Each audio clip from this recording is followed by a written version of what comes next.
Dopo 20 giorni tra Mosca, San Pietroburgo e Krasnojarsk in Siberia, la mia avventura russa è terminata, perciò è ora di tirare le somme. Quanto ho speso? Questo giro il totale spese è stato veramente difficile da calcolare, perché il rublo, la moneta russa, data la situazione, è giustamente impazzito ed ora ha una volatilità che può essere paragonata ad una criptovaluta. Basti pensare che con l'inizio dell'invasione un euro è arrivato a valere 150 rubli. Il 21 aprile, quando sono entrato in Russia, un euro ti dava 89 rubli, mentre il 10 maggio, quando sono uscito, un euro ti dava 73 rubli. Pensatela così, delle penne Barilla da 129 rubli, quando sono entrato costavano 1,45 euro, mentre quando me ne sono andato costavano 1,77 euro, il 20% in più. Poi a me in realtà è andata bene perché la maggior parte dei soldi li ho cambiati a Mosca quando sono arrivato, però per mantenere questo conteggio il più corretto possibile, calcolerò il cambio delle spese che ho fatto al giorno in cui sono state fatte. Ora, come sempre, trovate in descrizione l'indice di questo video, così potete saltellare dove volete, ma se volete capire tutta la suddivisione del totale spese, seguitemi in questo viaggio. Bene, ora partiamo dall'unica categoria che escluderò dal totale spese, dato che questa non riguarda la Russia in senso stretto. Le spese per andare e tornare dalla Russia. Il viaggio d'andata partendo da Bergamo, passando per Istanbul a causa delle restrizioni ed infine arrivando a Mosca mi è costato 361,79 euro, mentre il viaggio di ritorno in bus da San Pietroburgo a Tallinn e poi aereo fino a Roma mi è costato 180 euro. Tra l'altro andatevi a vedere il video che ci ho fatto perché dato il periodo secondo me è molto interessante vedere quando attraversiamo la frontiera europea in bus. Comunque, totale viaggi 541,79 euro. Ed ora arrivati in Russia partiamo con il conteggio reale dalla categoria case ed alloggi. Purtroppo qui a causa delle restrizioni siti come Airbnb e Booking non funzionano. Quindi per prenotare un alloggio l'unico modo era passare direttamente dal sito dell'hotel o in alternativa abbiamo usato sutechna.com, che è praticamente la versione russa di Airbnb. Ma venendo alle spese, la prima notte abbiamo dormito a Radisson Blu di Mosca spendendo 42 euro a testa. La seconda notte eravamo in volo verso la Siberia, quindi scomoda dormita in aereo. Dopodiché arrivati a Krasnojarsk abbiamo passato una notte al nuovo hotel mentre cercavamo un appartamento su Sutechna, spendendo per quell'hotel 40 euro a testa e la cosa che fa ridere è che quello è l'hotel più costoso dell'intera città. Comunque trovato l'appartamento quel giorno ci siamo poi spostati, rimanendo poi in quell'appartamento 13 notti per un totale delle 13 notti di 234 euro a testa. Ed è assurdo, ho speso 18 euro a notte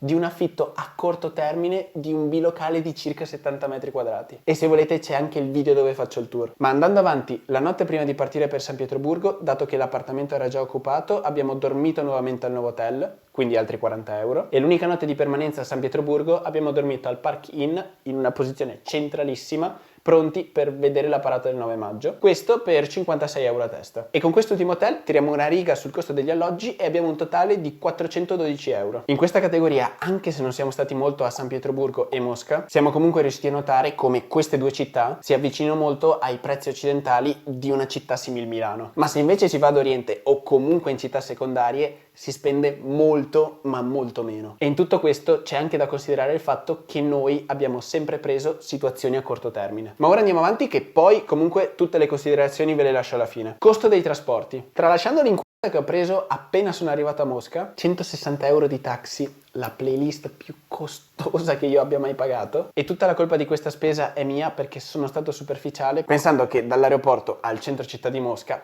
prendendo il primo taxi al volo, avrei speso al massimo 2 o 3 volte più del normale. Invece il tipo, giustamente, approfittando del turista, ha fatto 10 per. Non sbaglierò più, ma ora non parliamone. Da lì in poi, nelle grandi città, mi sono sempre mosso in metro e sia a Mosca che a San Pietroburgo i biglietti della metro costano 80 centesimi a viaggio ovunque tu vada in città. E anche se non dovesse servirvi la metro di queste due città, esploratela, perché è un vero e proprio capolavoro. Ogni stazione, vedrete, è un pezzo d'arte e al loro interno fanno veri e propri tour guidati. Comunque di metro nelle due città ho speso in tutto 4 euro, mentre per gli spostamenti a Krasnojarsk abbiamo usato Yandex Taxi, praticamente la copia di Uber, che sfortunatamente ho potuto iniziare ad utilizzare a causa delle funzioni solo dopo aver attivato la mia carta russa. Altrimenti quei 160 euro li avrei ancora in tasca. Comunque il taxi con quest'app costava veramente delle cifre ridicole. In 14 giorni a Krasnojarsk ho speso un totale di 50 euro, circa 3,60 euro al giorno, e considerate che mediamente lo prendevo 2 volte al giorno per spostamenti medi di una decina di minuti. Se dovete spostarvi, Yandex Taxi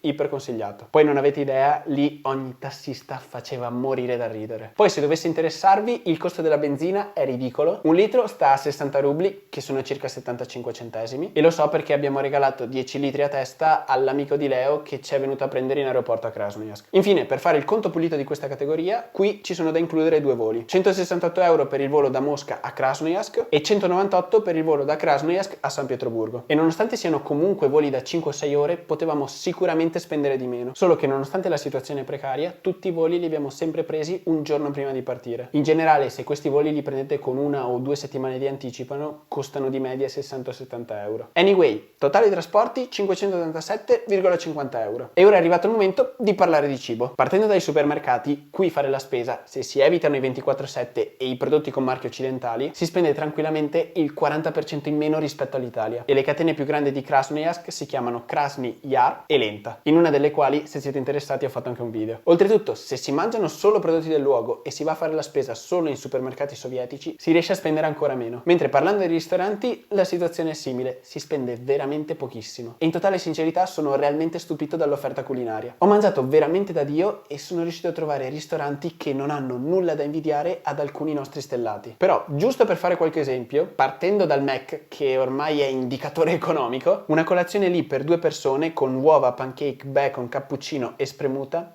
totale 3 euro a testa. Andando avanti con gli esempi, una salanka, che è una zuppa tipica, con Coca Zero, 5 euro in ristorante. Mensa tipica russa, serviti con zuppa, pollo, riso e Coca, 3,50 euro. Ma ora alziamo anche la qualità dei posti. Ristorante Sibas e Sauvignon, sempre a Krasnojarsk, dove abbiamo fatto pranzo con antipasto, main course e calice di vino, 8 euro. Non sarò un esperto, ma vi garantisco che lì ho mangiato veramente da Dio. E ragazzi, abbiamo anche provato a sforare spendendo di più. Da Tunguska, uno dei ristoranti più fighi della città, dove servono piatti tipici siberiani rivisitati, per antipasto, borscht, secondo e 2 calici di vino abbiamo speso 35 euro a testa. E da quel che ho visto, l'unico modo per spendere tanto in cibo in Siberia è andare in luoghi ambiti come questo Tunguska e ordinare calici o bottiglie di vini provenienti fuori dalla Russia. Perché altrimenti, ordinando solo cibo, è veramente difficile andare oltre i 50 euro a persona. Ci tengo a specificare però che andando in città come Mosca e San Pietroburgo, questa situazione cambia completamente. In quelle due città si possono trovare tranquillamente ristoranti con prezzi molto più alti. In ogni caso, in questa categoria, durante la mia permanenza, ho speso un totale di 590 euro, di cui 112 in supermercato. E ragazzi, in totale sincerità, non abbiamo mai badato a spese sul cibo, alle volte offrendo anche il pasto ad amici. Oltre al fatto che in 20 giorni avremmo mangiato in appartamento un massimo di 4 volte. E nonostante ciò si parla di una media quotidiana di cibo di 29,50 euro.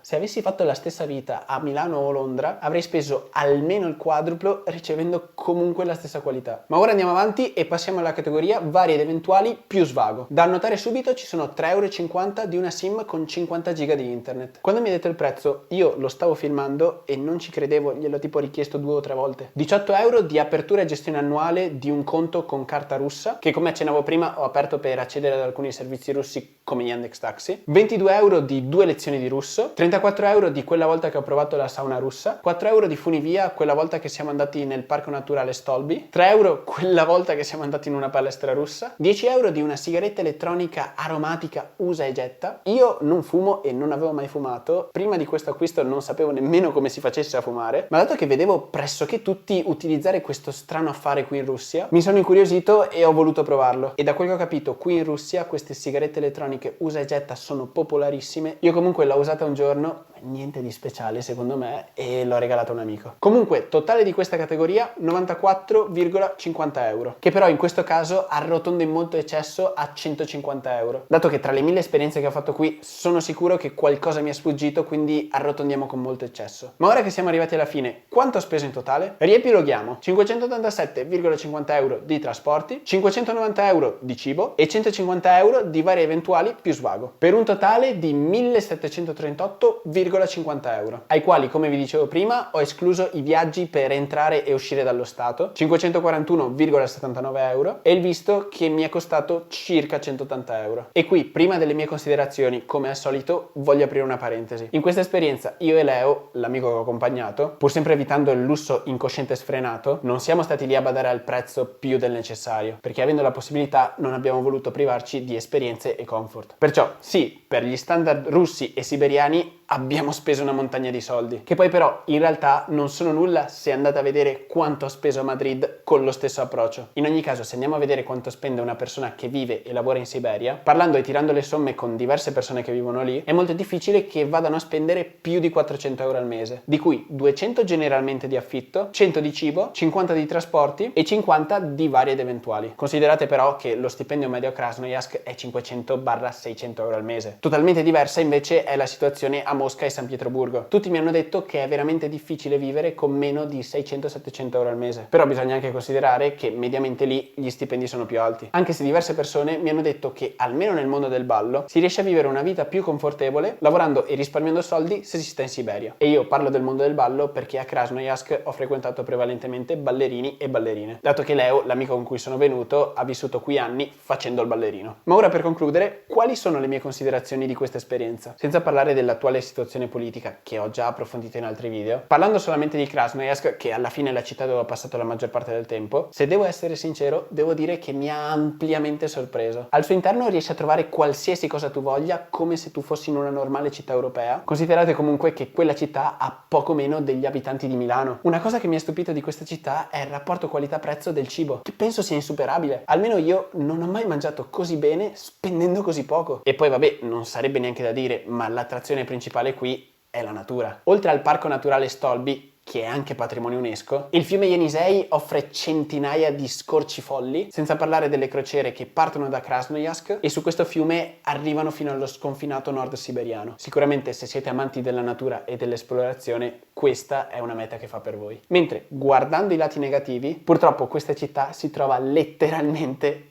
in mezzo al nulla, cioè prendete e guardate la mappa. E la cosa veramente stressante è che da qui molte volte per andare ovunque sei costretto a passare per Mosca e solo per arrivare lì stiamo parlando comunque di un volo di 5 ore. Quindi se avete l'esigenza di spostarvi o siete come me amanti delle alternative, questa città non è assolutamente in una posizione confortevole nel mondo. Poi la cosa più negativa di tutte, e questa parentesi va obbligatoriamente aperta, è che la città di cui stiamo parlando si trova all'interno di uno stato che si sta sempre più isolando dal mondo, o viene sempre più isolato in base a come la volete pensare. E questo è un grandissimo peccato per tutto il genere umano. Ma al di là dei discorsi più grandi di me, un altro punto dolorante di Krasnojarsk, soprattutto in alcune zone della città, è l'inquinamento causato dalla centrale idrica, che attualmente è l'11ª più grande al mondo, e da tutte le zone industriali limitrofe. Qui però, per concludere, nonostante sia stato in questa città poco, ho sempre avuto a che fare con persone fantastiche, che per loro indole erano e sono in grado di apprezzare ed amare tutte le più piccolissime cose. E questa cosa mi ha scioccato positivamente, dato tutti i pregiudizi con cui vengono dipinte queste culture. E nonostante queste persone non mi conoscessero, mi hanno accolto praticamente come un fratello. Per concludere, sicuramente questa città non è perfetta per me, non c'è nessun campo da padel qui. Tutti i luoghi però sono fatti in buona parte anche dalle persone. E dato che qui ne ho trovate di ottime, sicuramente ci tornerò. Voi fatemi sapere nei commenti se avete altre domande su questa avventura, lasciate un mi piace se questo video vi è stato utile ed iscrivetevi così non vi perdete tutte le future pazzie. Ciao ragazzi!